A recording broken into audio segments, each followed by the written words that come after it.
I was driving down Route 9 just after sunset. Traffic was light, the sky was turning dark. Then the first billboard changed. 1 second it showed a car insurance ad. The next second, it showed my childhood bedroom. Not a similar room. Not a stock photo. My actual room. The messy desk. The cracked blue lamp. The blue poster I hung in 2010, and I know it was real, because the original photo was sitting in my glove compartment. I slowed the car. At first I thought it was a coincidence. Maybe someone uploaded a random bedroom photo, but something about it felt wrong, so I pulled over. The billboard stayed on the image for 8 seconds, then it rotated to another advertisement. I stepped out of the car. My heart was beating faster. From the glove box, I pulled out the old Polaroid. I held it up toward the billboard. My stomach dropped. The images were identical. Same angle, same objects, same messy desk. Even the tiny tear in my old notebook was visible. But one detail felt strange. The billboard photo looked newer. The sunlight looked sharper, like the picture had been taken recently. But that house stopped being mine more than 10 years ago. I got back into the car. 3 miles later, another billboard appeared. It changed right as I approached. The screen flickered. Then a new image appeared. It showed the outside of my childhood home. White siding. Old mailbox. Cracked driveway. The same place I grew up. My hands tightened on the steering wheel. Someone had to be messing with me, but I had no idea who or how. Then I saw the third billboard. The third screen changed as I drove past. Another photo of the house appeared, but this one was taken from the backyard. The angle showed my bedroom window, and in the reflection of the glass, there was a silhouette, a person standing behind the camera. The shape looked familiar. Dark jacket, dark jeans. I looked down at myself. That was exactly what I was wearing. A chill moved through my chest. I kept driving. Route 9 has around 12 billboards. 7 of them changed. 7 screens. 7 different photos of my house. Each image showed a different angle. The hallway. The kitchen. The backyard fence. Then the third billboard revealed something worse. In the corner of the screen, tiny metadata appeared. Just for a second, a timestamp. I slowed down to read it. Timestamp. 22 hours ago. My stomach twisted. The photo had been taken less than a day earlier. Someone had recently photographed my childhood house, but the house had new owners, and they didn't know me. So why were my memories appearing on billboards? I work in network security. That's the only reason I didn't panic immediately. Digital billboards work like giant internet screens. They download advertisements from a central server, which means one of 2 things happened. Either someone hacked the system, or someone bought the ad slots. At the next billboard, I slowed down again. During the screen transition, debug text flashed briefly. I saw a file name, Upload Stream 3491. Below it was another timestamp, 14 hours ago. My pulse sped up. These images were being uploaded today, which meant someone was actively controlling the billboards. I pulled into a gas station. Then I opened my laptop. The billboard company uses wireless hubs to update advertisements. If someone was sending new images, there had to be a signal source nearby. I connected a small signal interceptor device. Within seconds, my screen filled with network traffic. Most signals were normal: cell phones, truck Wi-Fi, gas station networks. Then one signal stood out, a strong private network, encrypted, broadcasting directly toward the Route 9 advertising hub. I traced the direction. Then I checked the coordinates. My throat tightened. The signal was coming from one location, my childhood home. Before driving there, I made a call. The house had new owners for years. I still had their number saved. After a few rings, someone answered. "Hello?" I introduced myself. Then I asked about the house. The man sounded confused. "We are not there right now," he said. "What do you mean?"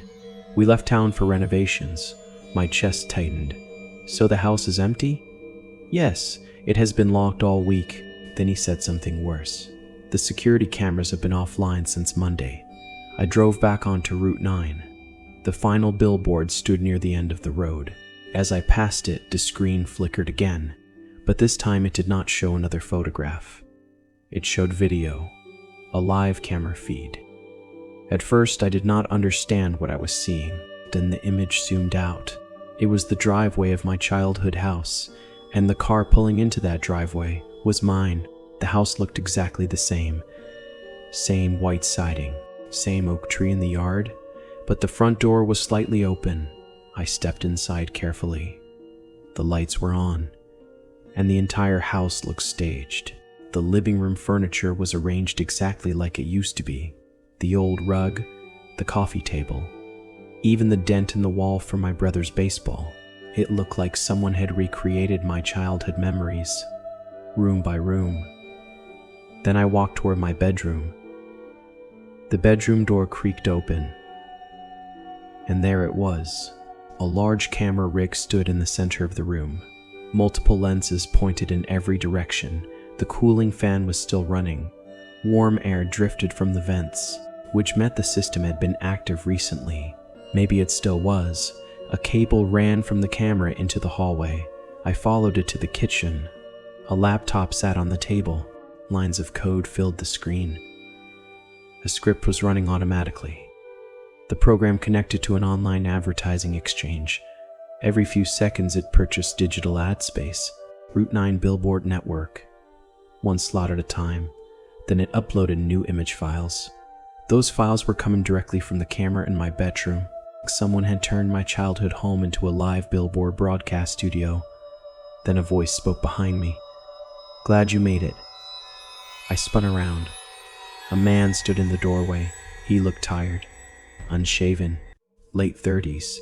At first, I did not recognize him. Then he spoke again. "You probably do not remember me." My mind searched through old memories. Then it clicked. "He used to live 2 houses down." "Daniel," I said slowly. He nodded. "You hacked the billboards?" Daniel shook his head. "No, I bought them." He pointed at the laptop. "Programmatic advertising. You can buy digital billboard space instantly." My voice tightened. "So you turned my childhood home into a highway show?" Daniel looked exhausted. "I had to get your attention." He walked into my old bedroom. Then he pointed to the floor near the closet. "Do you remember what used to be here?" I looked down. Then I remembered. There was a loose floorboard. He nodded. "You used to hide things under it." Daniel lifted the board. Underneath was a small metal box. Dust covered the lid. "I found this during renovations," he said. He opened the box. Inside were old envelopes, all addressed to my mother. But the sender name made my chest tighten. It was my father's name. The problem was, my father died when I was 10. Daniel spoke quietly. These letters were mailed years later. Suddenly, the camera rig beeped. Daniel looked toward the laptop. "The last billboard slot just activated," he said. We stepped outside. The final billboard stood at the end of Route 9. Its screen flickered. Then the image changed. Now it showed live video. The camera had switched to the driveway. Cars passing the highway slowed down. Driver stared at the screen, because the billboard now showed me, standing in the driveway, holding the metal box. 5 seconds later, every driver on Route 9 saw the same thing. My childhood home, my family secret, broadcast across the entire county. I looked back at Daniel. "You turned my life into a public broadcast." He looked down. "I did not know how else to reach you." I looked at the box again. The letters inside were real, proof that something about my past did not make sense. But now, strangers driving down Route 9 were watching. My memories had become entertainment. The billboard camera zoomed in. My face filled the screen.